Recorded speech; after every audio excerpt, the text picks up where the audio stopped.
So ito na yung ano, yung final finish na ng aming ano ng aming project. So project namin sarili. Kasi bahay namin siya at saka imbakan.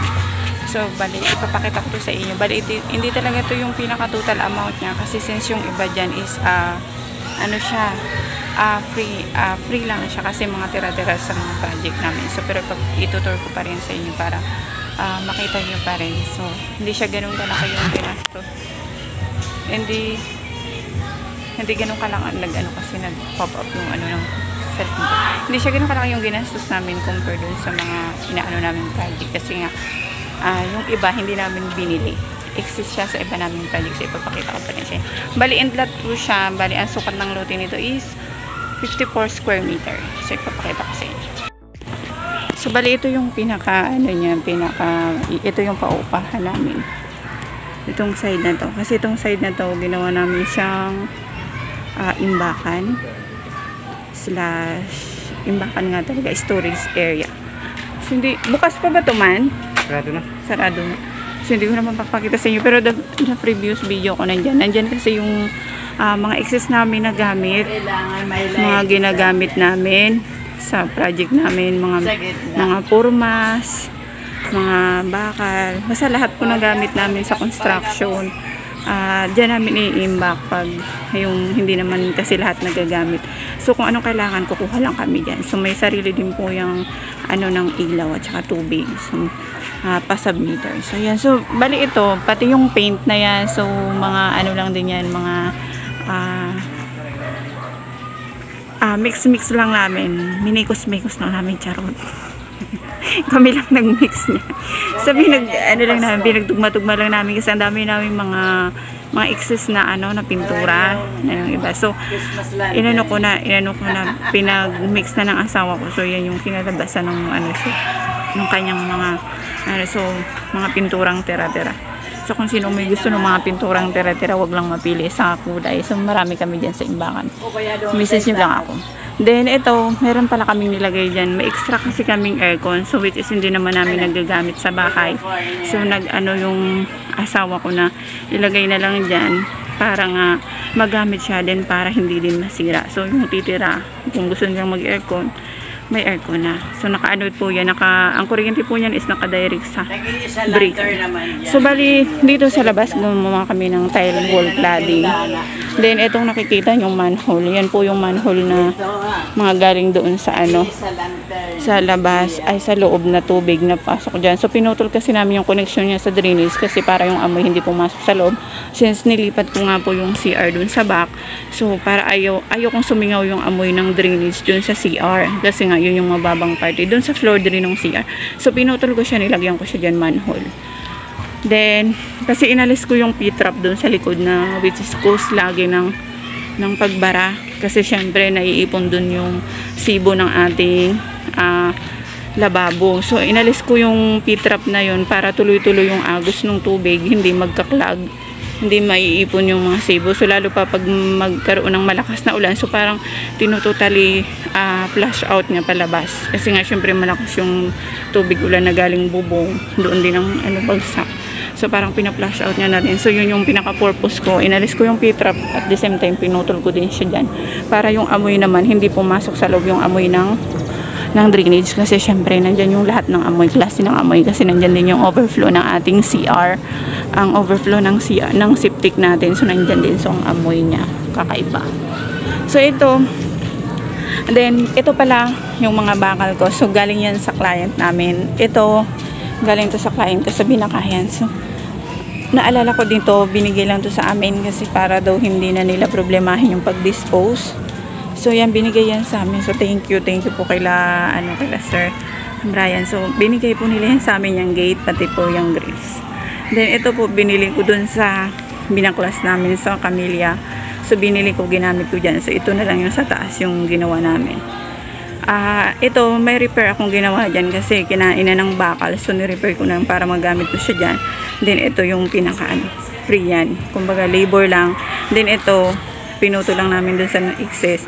Then kinabit ko dyan. So para hindi na kami pa ng makal. Then ito pala Gumamit ako dito ng 40 by 40. So, nilagyan ko na siya din. Naglagay din ako ng plant box. Yung aming kalamansi sa bahay, lilipat ko na dito. Tsaka yung kalachuchi. Then, naglagay ako ng, ewan ko anong tawag dyan sa halaman eh. Then, dito gumamit ako ng 60 by 60. Ano to siya, matte. Kasi naka-prepared to siya na may labahan. So, hindi ko pa nakakabit yung gripo. Labahan siya. Then, may floor drain para hindi dito umagos yung tubig. Hindi basa to dito. So, naka-cleavy siya papunta dito. So, may floor drain siya nandun, which is, hindi ko na ipakita. Nakatagos doon yung PVC na dos ng floor drain na yan. Para pag naglaba, papunta doon yung tubig. Hindi na dito, sa may kalsada. So, bali dito, inano ko lang yung kulay. Yung kulay, dating kulay niya, binago ko lang. So, sabi ko nga, inano lang namin yung mga pintura. Pinaghalo-halo lang namin. So, kinalabasan niya. Then, dito, hindi na ako tawag dito, ceiling. Kasi pag nag-ceiling ako, mababa. Kasi, naka-prepared kasi to yung, yung foundation namin, naka-prepared siya for, kung gagawin man namin siyang, magkaroon man kami ng third floor, ganun. So, para hindi sayang. Kasi, syempre, magbubutas na naman yan. So, although magbubutas ako dito sa kabila, pero, minimal na lang siya. Yung hindi na siyang lahat. Kaya, ganito din dito. So, may post din yan dyan. Hanggang dun sa dulo, sa pre-print ko siya. Tapos ito, itong screen door na to. So, makita nyo, bali, hindi talaga siya bago. Kasi, yan, sa dating owner nito, since sinalo ko lang ito talaga. So, sinalo namin kasi nga, ang purpose namin para may imbakan kami. So, parang libre na yung imbakan namin. Kasi nga, parirentahan din namin yung kanyang pinakabahay. So, dito sa main door, inano lang namin siya, iniba lang ng ibang kulay. So, nagkaano lang ako ng retouch kasi ni-retouch lang namin siya ng konti. Kasi alam nyo naman yung pintuan ng itik, di ba? Hindi siya ganun kakinis, hindi rin ganun kaganda yung kanyang primer. So, inano ko ng 2D top, ni-retouch ng konti para medyo umayos-ayos. Hindi siya ganun kaganda. Hindi siya ganun kaganda yung pagpipintura namin na kasi syempre paupahan lang naman. So, kung maano nyo naman, kasi pag nagpapintura ka talaga, more or less, mahal talaga pa sa finishing. Pag yung gusto mo walang makitang pulbuluan, siyempre, gagastos ka talaga ng malaki. So, pagdating dito, naggamit kami ng 60 by 60 na porcelain. So, yan yung ginamit ko dyan, kung pansin nyo. So, pagdating dito, dati nandyan yung CR. So, minubog ko siya sa likod para lumawak yung space. Yan, para lumaki. Then, pagdating dito sa taas, hindi ko lang siya ginalaw. Hindi ko na siya nilagyan ng kisame. So, wala na akong nilagay na kisame sa ceiling. So, sabi ko nga, kasi nga, pauupahan lang naman namin siya. So, hindi ko na siya inano ng kisame. Nag-ano lang ako ng mga lights. Then, pagdating pala dito, kasi ang dati nila ditong breaker, which is yung plangka. Yung ginaganon pa, binababa. Then, minsan pag merong nagtitrip pag nagtrip siya, hindi kagaya nito na pag nagtrip, bababa lang siya. Yun kasi pag may nadetect siya, pumuputok. So, bibili ka nun. Marami na akong naipon nun, pero syempre may iba akong kapitbahay na ganun pa rin ang gamit. Pag sumasabog yung gano'n nila, din alanganing oras, syempre binibigay ko. Kasi sa bawat pagpapalit namin ng breaker, nakakaipon kami ng gano'n. Dadalawa kasi yun. So, naiipon namin siya. So, pag may nangailangan naman, binibigay naman namin. Hindi ko tinitinda. Syempre, binibigay ko lang. So, ayan, binago ko yung breaker. Kasi dating yan, shop lang ka. So, binago ko. Yung mga old na, pabahay ng na dinidevelop ng ipek, plangka pa talaga siya, yung ginaganon-ganon. So, sa ngayon kasi, yung mga bagong bagong gawa nila ngayon, ganito na, although dadalawa nga lang. So, mag-aano ka pa rin, mag-a-add ka pa rin. Kasi nga, pag nag-extension ka, ma-full load siya. Pero ganyan na siya. Hindi kagaya nung dati na yung binababa-baba pa, yung plangka nga na sinasabi ko. So, dito nagkaroon ako, dati itong may bintana din, pintuan palabas. So, ginawa ko siya ng bar counter. So, tingnan nyo kung gaano siya kalaki. Pag inalis mo yung CR, kung gaano siya kalawak pa yung maidadagdag. Yung worries kasi ng iba, baka daw mawala ng tiba yung second floor. Pag inalis yung CR, hindi po ganun.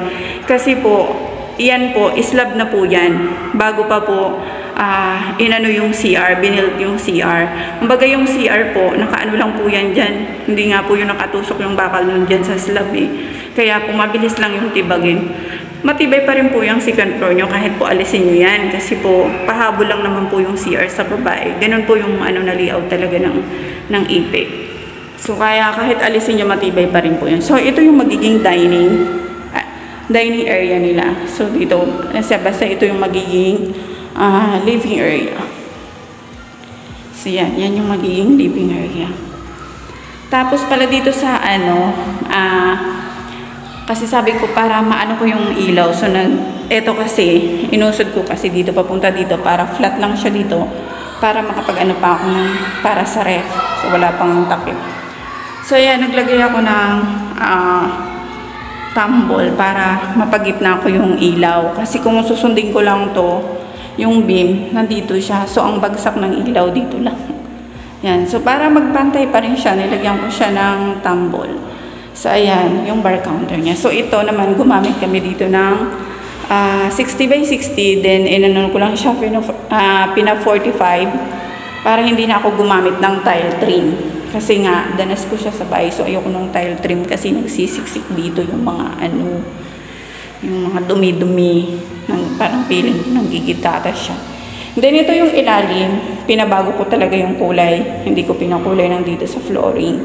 Then pinaangat ko na siya para just in case na magpa-cabinet, nakaangat na siya. Nakaangat na yung so dyan na yung ng cabinet, hindi siya yung isang buong diretsyon Then dito sinunod ko pa rin yung yung dating naka-off nga pala yung aming tubig.